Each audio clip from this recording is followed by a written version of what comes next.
Continuamos en Decime la Verdad, 14 minutos de las 12 del mediodía, lo habíamos anunciado. El economista, jefe del CREVA, Gonzalo Semilla, muy buenos días. ¿Cómo le va? Buenos días, buenas tardes. Buenos días, porque me levanté hace un rato. Así que todavía buenos días. Sí, hasta la hora del almuerzo. Más, buenos días.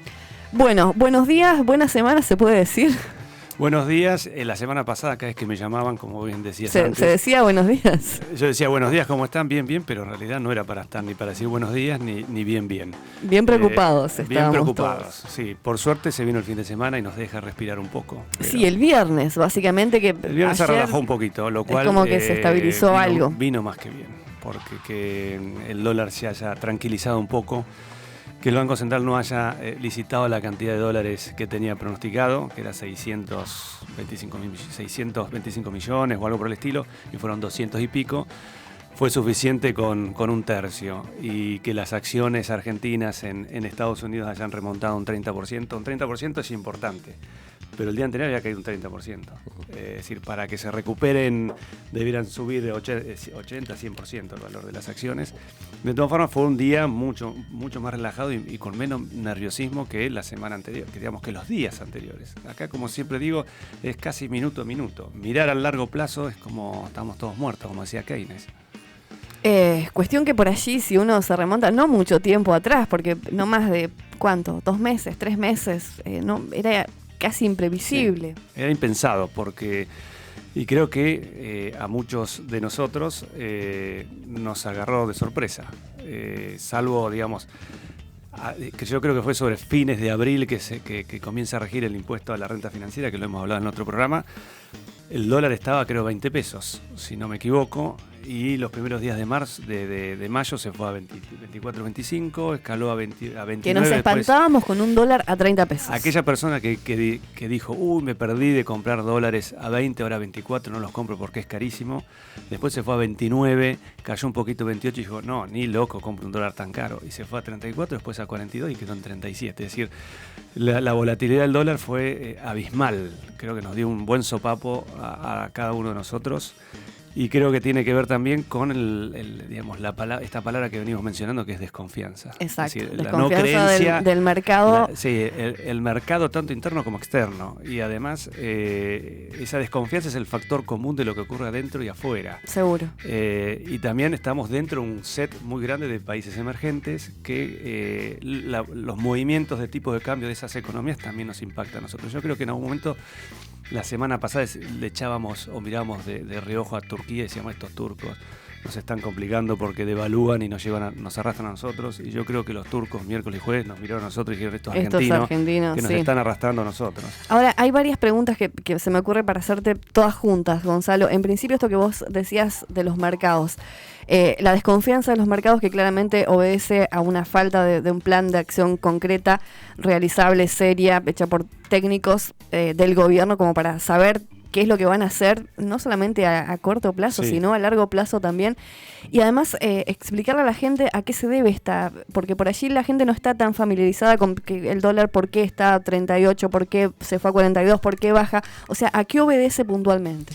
Bueno, a ver, obedece básicamente a lo que dije anteriormente. Hay desconfianza y vos lo estás mencionando. Yo lo que digo es, hay desconfianza porque salir a hablar, que está bien que el ministro de Economía, que Caputo, que Macri, que el presidente salgan a hablar, pero me da la sensación... ¿Que el presidente salga a afirmar lo que afirmó? No, está bien que salga a hablar, pero no terminé. Pero que salga a hablar 120 segundos y diga que ya cuenta con los adelantos del Fondo Monetario, cuando no era así, evidentemente quiso transmitir tranquilidad, cosa que le salió el tiro por la culata, porque inmediatamente después de lo que dijo, rebotó el valor de dólar 8%, es decir, se nos devaluó el peso en ese valor. Sí, el otro lado le dijeron, bueno, mira, no es tan así, en principio lo vamos a evaluar. Y porque además el Fondo Monetario tampoco lo ratificó. Horas posterior a lo que anunció el presidente, ellos dijeron, bueno, vamos a revisar las cuentas. Y eso tiene un doble sentido, es decir, ante un panorama muy complejo, de poca calma, que salga la máxima figura de nuestro país a aquietar los mercados, no está mal. El tema que no tuvo efecto, y la otra cuestión que la otra, digamos, mirada de política es que también apuró al Fondo Monetario, si vos lo pensás de la otra forma. Bueno, a ver, ellos no me van a dar un adelanto y los otros creo que ni enterados estaban. Pero si dijeran que no, digamos, si rectificaran y dijeran, no, yo no te doy un adelanto, el acuerdo se cae a los 2 minutos. Entonces, fíjate, después al otro día ellos lo ratificaron y dijeron, sí, vamos a hacerlo. Y bueno, tenemos una cobertura, digamos. Entonces, uno piensa, ¿salió sin pensar? Sí, pero aparte no lo estaba diciendo Duhovne ni Caputo, o sea, no, lo estaba diciendo Macri. Lo está diciendo Macri. Para mí fue demasiado exponer a la figura de nuestro presidente a decir lo que dijo. Yo hubiera preferido que sea Duhovne o que sea Caputo, digamos, que sea otra persona técnica, como bien decís, para darnos un poco más tranquilidad a nivel técnico, porque el mercado ¿qué espera? Espera que diga qué guita necesitas, qué plata necesitas, en qué momento tenés los vencimientos. 2018 está cubierto, 2019 no, son 29 millones de dólares. ¿Para qué tipo de mes lo necesitas? ¿Cuándo tenemos que, digamos? ¿Qué va a pasar con el presupuesto? ¿Qué va a pasar? Bueno, con el presupuesto es otro tema interesante, porque ahí donde se establecen todas las pautas y planes de acción del año que viene, siempre en Argentina tenemos complicaciones para aprobar nuestro presupuesto, y como dice un gran amigo mío, colega, y que nos sigue bastante el laburo que hacemos en el CREVA, que se llama Pablo, y le mando un gran abrazo, me dice, sí, porque yo le decía, el gobierno necesita consenso y necesita acercarse a la oposición, porque ahora tiene que cerrar un presupuesto complejo, porque es todo a la baja el gasto, básicamente. Entonces, ¿cómo hacer para cerrarlo? Porque cerrar a la baja implica también traccionar a la baja a las provincias y a los municipios. Esto es de arriba hacia abajo, y necesita mucho compromiso. Él me decía, está bien, es verdad que necesita, digamos, haber consenso y aprobarse el presupuesto, pero vos conocés cómo es nuestro país. Se aprueba el presupuesto y después en la ejecución habían pensado en tasa de 12% y terminamos siendo el 35% quizás, tipo de cambio a 19% y estamos en 38%. Es decir, el presupuesto es una guía, pero en Argentina prácticamente poco nos ha funcionado. Marcelo. Decías antes, el dólar nos dio un sopapo, ¿sí? Esa fue la frase. Sí. Cuando te dan un sopapo no es grato, ¿no? No, para nada. ¿A quién favorece entonces? O sea, nos desfavorece a nosotros, ¿no? ¿A quién favorece en realidad, esto? Vos digamos, hilando la pregunta que vos me hiciste antes, ¿por qué pasa esto? Porque también encontrar un tipo de cambio de equilibrio no es sencillo, y lo que se intenta es que nuestro tipo de cambio sea favorable para que sigamos siendo competitivos, porque este gobierno lo que hace mucho hincapié en lo que es la exportación y la generación de divisas. Hace 2 años que Argentina, a mi parecer, no genera riqueza. No genera riqueza de estar por fuera de los mercados extranjeros, y tampoco generar mucha riqueza dentro de la propia Argentina, porque nosotros tenemos todos los recursos suficientes y necesarios para generar riqueza, fuentes de trabajo, cadenas de comercialización, de distribución, etcétera. Y prácticamente no lo hemos hecho. Pero el sopapo nos los pegó. En principio te diría que el sector exportador es quien más se beneficia de este tipo de cambio, y cuando las economías vecinas o mercados emergentes devalúan su moneda, nosotros tenemos que seguirlo, no podemos quedarnos atrás, porque si no, automáticamente somos más caros que ellos y menos competitivos. El tema es que nuestras devaluaciones o variaciones del tipo de cambio son mucho más bruscas que el resto. Pero en principio el sector exportador es el que se beneficia. El tema es que con un tipo de cambio como el que tenemos, incentiva mucho más a la exportación. La cuestión es que poner en movimiento el motor para producir más, para vender más, no es inmediato, lleva tiempo, es un proceso. La cuestión es que en ese tiempo que se acomodan las cosas para aumentar la exportación, que puede llevar varios meses, quizás 2, 3 trimestres, porque no es algo tan rápido, si esa devaluación del peso, digamos, se traslada a precios y hay un aumento que acompañe la devaluación del peso, lo que ocurre es que ese efecto positivo que hoy tenemos en el cortísimo plazo se diluye. Bueno, ¿y cómo se hace para que no se traslade a las góndolas? Bueno, a ver, automáticamente? ¿Cómo se hace? Si hay una recesión como la que estamos teniendo, con un parate muy brusco de la actividad, porque ustedes verán los indicadores permanentes que difunde el organismo oficial, que es el INDEC, son 5% abajo, 6% abajo, 7% abajo, consumo minorista, consumo mayorista, industria. El sector automotriz está completamente paralizado. Ya con esta volatilidad del dólar estos últimos días ya no había lista de precios, seguramente lo han escuchado. Cadenas mayoristas directamente no están abasteciendo, porque digo, cambiar una lista de precios tampoco es de un minuto al otro, porque tiene que ver con sistemas informáticos, tiene que ver con rotular los precios. Físicamente, sí. Físicamente, operativamente, y si vos lo haces y a las 2 horas te cambió, entonces directamente cierro las puertas, espero que pase el cimbronazo y veo qué precio pongo. Pero la otra cuestión, perdón. Sí. Si yo traslado todo a precio, es muy fácil, tiene que ver con la elasticidad. La elasticidad, digamos, de los bienes. ¿Qué quiero decir? Si yo soy una persona que soy insulino dependiente y me suben abruptamente el precio de la insulina, yo la tengo que comprar, porque si no la compro me muero, no puedo inyectar agua, café, ni nada de eso porque no ando. Ahora, el resto de los bienes y alimentos que tienen sustituto y la elasticidad es diferente. Si a mí me subís mucho el precio, dejo de comprarlo y voy a otro. Y si me subís, dejo de comprar. Entonces lo que está ocurriendo es que cayó muchísimo más el consumo. Cuando cae el consumo no puedo trasladar a precios lo que yo quisiera. Que ya venía congelado. Entonces, cuando yo no puedo trasladar a precios, se me caen mis márgenes de ganancia, de rentabilidad a las pymes. Entonces yo no puedo trasladar ese cimbronazo, porque incluso las pymes a veces tienen insumos importados. ¿Me sigue? Entonces yo para producir algo necesito insumos importados, que me sube el dólar, que ya no puedo pagar. Entonces yo eso lo traslado al consumidor, pero cuando el consumidor no me está comprando, ¿qué voy a trasladar? Entonces cuando no traslado y lo absorbo, tengo más costos. Y cuando tengo más costos y no tengo ventas... Sí, el tema es qué espalda tenés para absorber eso. Bueno, por supuesto. Y no hay mucha espalda. Entonces se cortan las cadenas de pago, hay muchos cheques rechazados. Entonces en la microeconomía tenemos unos problemas bastante interesantes. No alcancé a comentarte, pero justo con la pregunta esta que le hiciste a Gonza, ayer me sucedieron 2 cosas en 2 diferentes supermercados grandes de acá de Bahía. En uno, viste que por caja vos podés retirar efectivo. Sí, correcto. Ninguna de las 3 cajas, había solamente 3 cajas abiertas, tenían efectivo.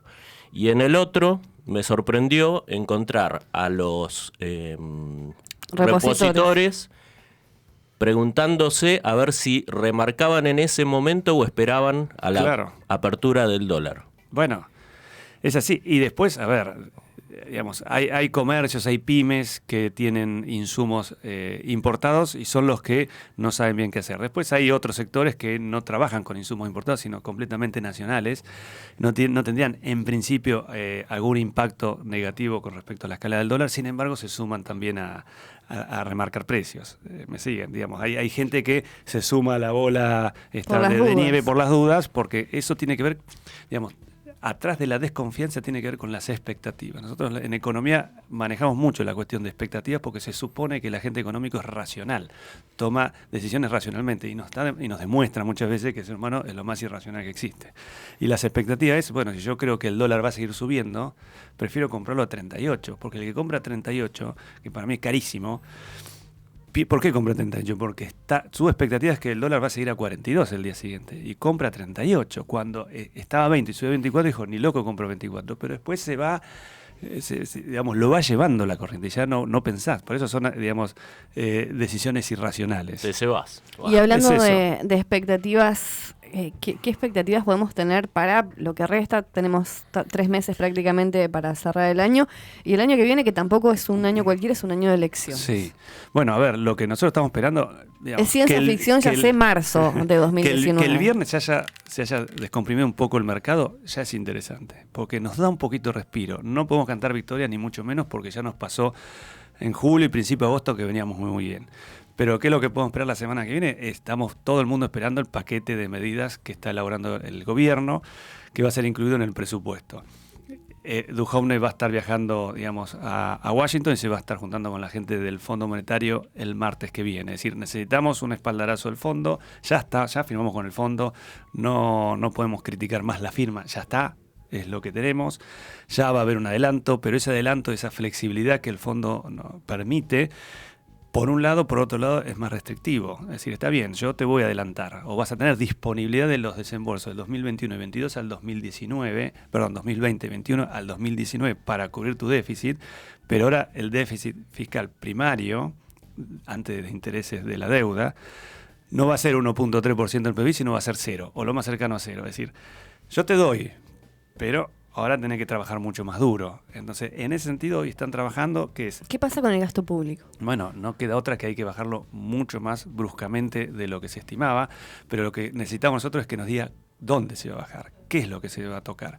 Subsidios, claramente lo hemos hablado y va por ese lado. Obra pública, que se había hablado y ahora estaban tratando de, con el tema de los cuadernos, había implicancias importantes. Bueno, yo creo que ahora sí se destierran, no va a haber ningún tipo de obra pública, porque obra pública tiene muchísimo desembolso en millones de pesos y no creo que ocurra. Si el subsidio y obra pública no va a ocurrir, con lo cual eso ya es más que suficiente. Transferencias a provincias se van a bajar, las provincias también van a, digamos, achicar su gasto público abruptamente, y también va a haber bajas en gastos, o quizás algunos dicen va a haber menos secretarías, menos mano de obra o empleados de algunas secretarías, tendría que unificar algunas. El presidente no está tan de acuerdo en eso, pero no creo que eso sea que incida tanto en el total de la baja, sino la baja va a ser subsidio, obra pública y algunas otras cuestiones. Y después, digamos, algunos dicen por el lado del gasto es eso, por el lado de los ingresos, ¿qué hacemos? Por el lado del gasto, bueno, limamos. ¿Y qué hacemos por el lado del ingreso? Porque la presión tributaria es muy alta, de las más altas del mundo. Por eso las pymes están ahogadas. Entonces, ¿aumentar la presión? No, aumentemos la base imponible. La base imponible tiene que ver con los impuestos y tiene que ver con un mínimo de lo que uno cobra. Entonces dice, bueno, yo cobro 40.000 pesos, bueno, la base imponible está hasta 35, por decir algo. Bueno, subámosla a 45. Entonces empieza a entrar mucha gente que no aportaba, que empieza a aportar. No es algo nuevo, pero cuando uno necesita también aumentar su ingreso, empieza a ver cómo. Y ese plan de reforma tributaria, que en 3 años del gobierno de Cambiemos era ir disminuyendo paulatinamente un montón de cuestiones ante la emergencia, porque realmente estamos en un escenario de emergencia. Y cuando uno está en un escenario de emergencia, debiéramos todos tirar para el mismo lado, aunque no nos guste. Digamos, es difícil decirlo, pero tenemos una oposición que quizás hasta esté, digamos, usufructuando este escenario, cuando en realidad estamos todos en el mismo barco. Entonces, digamos, lo que vos me decís, ¿qué esperamos? Y lo que yo diría de esperar es que todos tiremos para el mismo lado, aunque no nos guste. Esto es sangriento, digamos, sangriento. Hay muchos sectores que están muy mal y diría, yo ya estoy aportando, yo ya me estoy sacrificando. Más querés. Pero bueno, del lado de ingreso, lo que era la baja de las retenciones a las hojas se suspende, lo que era la baja, por ejemplo, al impuesto a los sellos se suspende. Hay un montón de impuestitos en lo que es, ganancias, lo que era ganancias, la baja en ganancias se suspende, ingresos brutos que también iba a tender a desaparecer se suspende. Hay un montón de impuestos que tendían a la baja y que iban a desaparecer. La medida que toman ante la urgencia no suspendo, y cuando uno suspende le está pegando al que lo iba a usufructuar o al que le venía mejor para tener mayor... ¿Cómo reaccionará el campo? Y no va a reaccionar bien, digamos, y es lógico que no reaccione bien, pero ¿qué hacemos? Porque la otra es generar ingresos a través de las exportaciones, pero eso no es, mañana vendo más. No es inmediato. Y la otra cuestión es cuando tenés un tipo de cambio más favorable a la exportación, quien exporta tiene mayor beneficio. Entonces, ¿qué dice? Ante el mayor beneficio te suspendo las retenciones, total, no te estoy, invadiendo tu rentabilidad. Es algo parecido a lo que fue, a mi entender, la 125, sí, claro, sí. Cuando, vos tenés renta extraordinaria, pero no porque se vendía más, sino porque China nos compraba más. Entonces vos vendés la misma cantidad, pero el precio sube sin que vos hagas nada, entonces yo te aplico una retención variable en función del precio. Entonces si vos, yo no te estoy, manoteando tu rentabilidad porque vos no estás mejorando en costos, vendiendo más, sino tenés un precio más alto. Acá es suspendo la retención y es una fuente más de ingreso. Esos son por los dos lados. Mientras tanto, en casa, ¿qué hacemos? Bueno, en casa lo que tenemos que hacer es, el otro día me hicieron la misma pregunta y digo, bueno, tenemos que analizar nuestra estructura de costos. A ver, no todo el mundo, yo ya lo sé, que es prolija y ve en qué gasta las cosas. Se entera a mitad de mes cuando dice ya no tengo más, sí. O está evaluando cuándo pagar la factura, si al vencimiento o al segundo vencimiento, y algunas hasta pasado el segundo vencimiento no lo pagan y están esperando hasta que le digan hoy te corto la luz, sí, y hoy pago. Entonces, hoy estamos en ese, pero no nos queda otra que empezar a meternos en nuestra economía hogareña y ver en qué gastamos, restringirnos en algunas cuestiones que por ahí no lo hacíamos antes. Sí, servicios que tampoco tienen el mismo costo que el mes pasado, que no hace tiene, 2 meses digamos, atrás. A nosotros nos incide quizás una cuenta que creo que hemos hecho nosotros internamente, el 30% de nuestro presupuesto quizás ahora vaya, de nuestro presupuesto, de nuestro ingreso personal quizás vaya a tarifas, cuando antes era mucho más bajo. Ni hablar si hay que financiar el pago de un alquiler, si hay que, por supuesto, moverse. Y el alquiler dice, el alquiler con los precios que se va a ir a 40-50% anual, no, porque yo he hablado con muchos referentes del sector y están en un 30%. A principio de año, marzo era un 12,5, que era un 25%, Ya la inflación, por más que habían dicho en diciembre que iba a ser de un 15, en marzo se suponía, ya estaban pensando que iba a ser parecida al del año anterior. Y cuando yo volví a hablar ahora en julio, me dijeron es un 12,5 y un 15 o no mucho más. ¿Sí? Sería casi un 30, porque la otra cuestión es, hay gente que no lo puede pagar. Y si aumentaran, ¿qué es lo que pasa? La gente que estaba pagando un alquiler en un lugar tiene que trasladarse a la periferia. La gente tiende a empobrecer su calidad. Y ni hablar de vida. Los que pagan antes del 10. Imposible hoy por hoy, sí, prácticamente. Eso también preguntamos. Si había incluso algún colega nuestro, creo que fue Francisco, que hoy hablábamos, él hizo una nota sobre eso, donde no había, digamos, un rompimiento en la cadena de pagos, digamos del 1 al 10, había muy poquita gente que pagaba el 12-13, pero si esto sigue así, porque en la recesión empezó y no sabemos todavía cuándo va a terminar, posiblemente esto lo veamos más seguido. ¿Y dónde nos ajustamos más? Y tenemos que sustituir, no nos queda otra que sustituir productos de primera, segunda línea a tercera línea. Y fíjate que vos pagamos si tenemos la disponibilidad y vos de dinero, ahora la hacemos en el primer vencimiento para no gastar más en el segundo. Vos me estás diciendo los servicios, por ejemplo. No, claro, hoy días. Lo que estás tratando de hacer es que la plata que uno tiene le rinda lo máximo posible. Entonces camina a la calle, ve ofertas, compra menos cantidad, porque no vas y compras 4.000, 5.000 pesos, sino compras lo justo y necesario. Es una leche y vamos por una leche. Así, hoy caminamos mucho más de lo que caminamos antes, está claro, y miramos ofertas. Sí, por dos cuestiones. Bueno, no solamente para buscar ofertas, sino porque además meterle combustible. Por eso necesitamos que nos rinda mucho más. Y si usamos el auto para hacer las compras, vamos a ir caminando, porque el combustible ya está aumentando de nuevo. Y el combustible y el gas está atado al dólar. Entonces esos son dos insumos básicos para que repercuten en el resto de la cadena productiva. Entonces tenemos que caminar más, mirar nuestros costos, salir menos y eso es uno. Eso es para el que está muy complicado, que hay muchos argentinos que están complicados. Ahora, para el que tiene un ahorrito, capaz que me van a hacer la pregunta porque me la hicieron. Sí, yo ahí el que tengo 1.000, 2.000, 3.000, claro. 5.000, 10.000, ponele. ¿Qué hacemos? ¿Lo meto debajo del colchón? Bueno, no es. Yo no diría que ningún peso metas abajo del colchón. No. En última instancia, desprendete de los pesos. Porque cuando, desprendete los pesos y ¿en qué? Bueno, a ver, yo a veces digo en consumos más durables. Me compro una licuadora, un LCD, ¿qué hago? Si tenés esa alternativa, mejora tu calidad de vida interna, que puede ser un aire acondicionado, que puede ser arreglar el auto cuando no lo quieres hacer. Ni a palo. No, podés ir metiendo 1.000 pesos en un plazo fijo y te estará dando el 35%, cuando la inflación mole que sea de ese estilo, pero por lo menos empardás. Comprar $1 a 38, yo diría que ni se muevan, atesorar. Yo sé que cuando uno no cree en nuestra propia moneda, que es lo que nos viene ocurriendo, uno atesora en otra moneda que es más dura, que tiene más durabilidad. No sé si es el dólar, pero a ver, hubo una sobrereacción miércoles y jueves, se llama overshooting, eso que lo han sentido nombrar, es una sobrereacción que dispara el dólar. Bueno, que no intervengamos, que el dólar vaya donde tenga que ir, y después va a caer y se va a acomodar el equilibrio. Que algunos ya están diciendo 37, pero como dijeron 37, habían dicho en 27, 28. Así que vamos a ver cuáles son las políticas que la semana que viene van a anunciar el gobierno. Esperemos eso entonces. Y hay que esperar eso porque en definitiva estamos todos en la misma. Necesitamos aprobar el presupuesto. Va a ser duro aprobar el presupuesto porque va a haber muchas sorpresas en cuanto a restricciones, pero bueno, tenemos que ir todos para el mismo lado y no nos queda otra que, a veces uno es pesimista, no sabe qué hacer, yo lo venía conversando en las radios y en forma individual, bueno, hay que empezar a hacer, quizás si yo no lo fui en algún momento, hay que empezar a hacer, apoyar un poco porque si no nos hundimos todos, es decir, tenemos que ir para el mismo lado y levantar la cabeza. El Banco Mundial nos apoyó fuertemente ayer con un comunicado, lo cual, organismos internacionales que nos apoyen, está bien. Brasil tuvo unos buenos datos económicos el mes pasado, y si Brasil anda bien, nosotros andamos bien.